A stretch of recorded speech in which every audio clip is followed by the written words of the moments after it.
let's get started. Wow. Shot or no shot. Spraying the multiple fields today. I want to start with the Bears and the injury report yesterday. That was not great on the offensive line front. Kieran Amagaji and Braxton Jones both listed as did not practice. Tevin Jenkins listed as limited with a knee injury. The lone bright spot, if you can even call it that. Ryan Bates is activated and practicing, but he was also limited as he returns from a shoulder injury. So shot or no shot. Like this week, we saw the Vikings make a trade for effectively a body at left tackle with Christian Darrisaw going down. Shot or no shot with the offensive line health where it is, Ryan Poles needs to trade for just a healthy body up front. I mean, I guess that's a shot, just a healthy body, but you can find those on practice squads. Like, what am I giving up? And who am I getting? What did the Jags give, or the Vikings give up, like a conditional fifth? A fifth that could turn into a fourth. And he's a free agent at the end of the season. So unless you think he's going to be part of you going forward, or, man, if we get that solidified, we can make a run here, I'm not giving you a pick that could be a 4. No. Well, okay. I think that this is, can they get healthy in the next 2 weeks? Because you're facing a Cardinals defense that is 26th in defensive DVOA, and then the Patriots defense is 30th. The Cardinals defense, they only have 94 hits and hurries this year. They're 27th in sacks per game. Like, they don't get to the quarterback. The Patriots can't get to the quarterback. So if your offensive line can hold up the way they did in the 3-game stretch where this team was averaging 30 points a game and Caleb only took 4 sacks in 3 games, I don't think they need – it's a no shot because I don't think they need to add anybody there if they can just hold down the fort for 2 games until guys start to get healthy. Because you said Ryan Bates came back. He's practicing. Amagaji, it doesn't sound like he's going to be able to make it this week the way Eberflus was talking and kind of hinting around it, but he could be ready for the Patriots game. I don't think you just trade away a draft pick unless it's an extremely late round pick, like a 6th or a 7th for someone. But I don't think you're making a significant move for an offensive lineman. No, I'm not saying go trade for Wyatt Taylor. I'm just saying but if these guys can get healthy in the next 2 weeks before you play the Packers and the Vikings and the Lions and all those games, I think that they can weather the storm for 2 weeks. I would just say your issue is hope is not a strategy, and the trade deadline's on Tuesday. Yeah. So as much as you can hope you get healthy the next 2 weeks, once we get to next Wednesday, you're done in terms of being able to trade. Mm-hmm. By the way, great choice of trade deadline by the NFL this year, huh? You don't like it? Anything else going on? There's something else. There's a little. I just want that other thing over. There might be. Yeah, but to be fair, the trade deadline's going to come and go. We might be dealing with the other thing for a few weeks. Weeks? Until the result is set, and then, then we got to fight about it. The trade deadline, I mean. Yeah, I just want my cell phone to stop ringing with numbers I don't know. It's getting a little absurd. It is. I don't answer. I actually think it should be illegal. I think it should be illegal. They should not be able to canvass me that way. It's ridiculous. My wife Some people like being canvassed that way. Don't kink shame. Who keeps calling you? I'm like, hon, there's no name on the number. I don't know. You should also be able to, I think, now this is not a political comment. This is a bothering me comment. I voted early. Once I vote, it should trigger something to stop sending me things. Abdalla has already chosen. Leave him alone. 100%. I voted. Leave me alone. Crazy. Also, go vote. Yes. Make an informed decision and vote. I don't care who you vote for. Agreed. I do a little bit. But go make an informed decision and vote. Doesn't matter. Go to injusticewatch.org. Check all the judges. They're just as important as everything else. There's 73 judicial candidates on the ballot this year, Cap. Okay. 73. Shake. Will there be a ballot initiative for the Cubs to spend money? Because would you like to see the Cubs spend money, yes or no? A certain player has announced that he's going to be available this offseason. Juan Soto spoke after the World Series last night. I don't know what's the teams that want to come after me, but definitely I'll be open to listen every single team. I don't have any doors closed or anything like that, so I'm going to be available for all 30 teams. going to be available for all 30 teams. The Yankees will not have an advantage in pursuing Juan Soto in free agency. Shot or no shot, Juan Soto will be a Chicago Cub. We're going to be available for all 30 teams. There's no shot, which is unfortunate. You know, if you said he's 31, still in the prime, he's 26. What are we doing here? Okay, now if Cody Bellinger doesn't opt out, I understand that's $27.5 million. That's a lot of money. But I keep hearing he's going to. I don't know. So if he opts out and I get back the $27.5 million, what's it going to cost to get Juan Soto? 10 for 53? 10 for 55? You're telling me I can't come up with another 20-some million dollars to be able to get one of the three best players in the sport? Really? It's not going to happen. I'm not saying it is. I just said to you, I don't think I said no shot. But if you're sitting up there at Wrigley and Cody Bellinger opts out, oh, wait a minute, he's out? That's 27.5. Here's the checkbook. Go get him. Period. If they don't, that's embarrassing. I mean, they're not going to. I think the Yankees do have, what did you say? They don't have an advantage?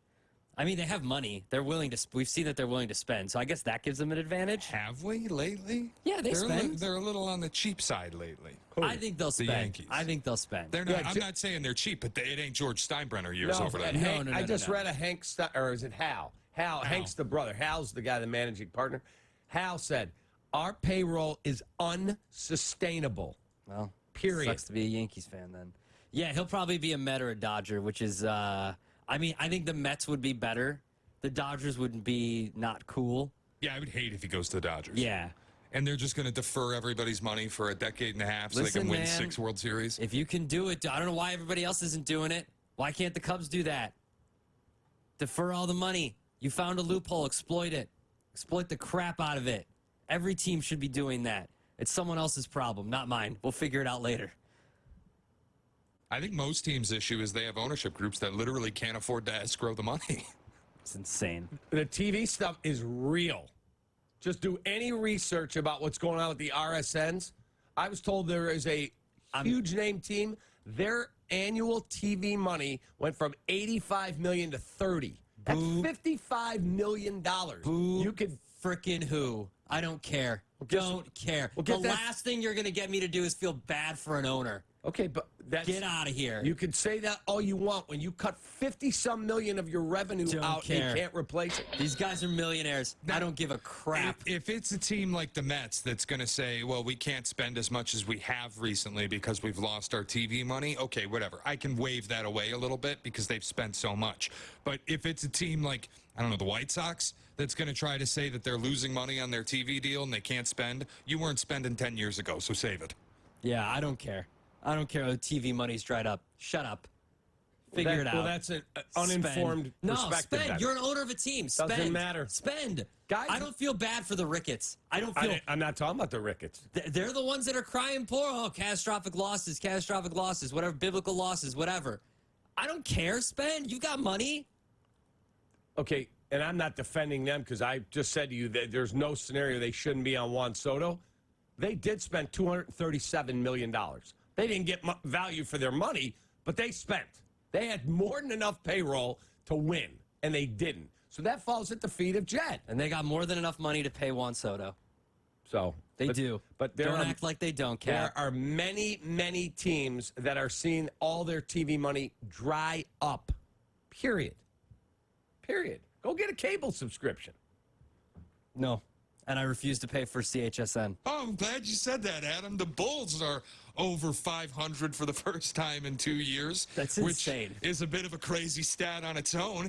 And it's buoyed largely by an offense that seems to be prioritizing ball movement, three-point attempts more than they have in the past when they had DeMar DeRozan.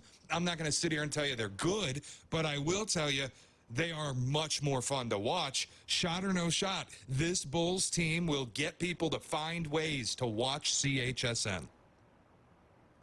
I mean, I get CHSN. I set the antenna up the other day. It took 6 minutes and whatever I told you, 28 seconds. Done. Piece of cake. Comes in high def for me.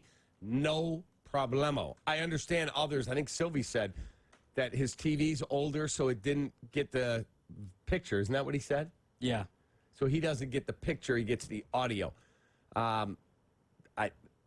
I get the whole thing, and I watched it last night, and I enjoyed it. And Bulls looked good, and without DeMar, they're a better team. They are. They play a better brand of basketball. Cool. So Talk to me at the end of the season. See what they are then. yeah, we'll see. I'm not telling you they're going to have a great record. I enjoy watching. I do. Shay. All right, last one. Yankees lost the World Series last night, despite jumping out to a 5-0 lead. That gave them a 96% win probability in the early innings. Aaron Eberflus was in the dugout for the Yankees in this series. They had an 89% win probability in Game 1, 96% win probability in Game 5. Lost both. Aaron Judge dropped a fly ball in the 5th inning. And then the Yankees couldn't get a force out at third on a throw in the dirt from Anthony Volpe.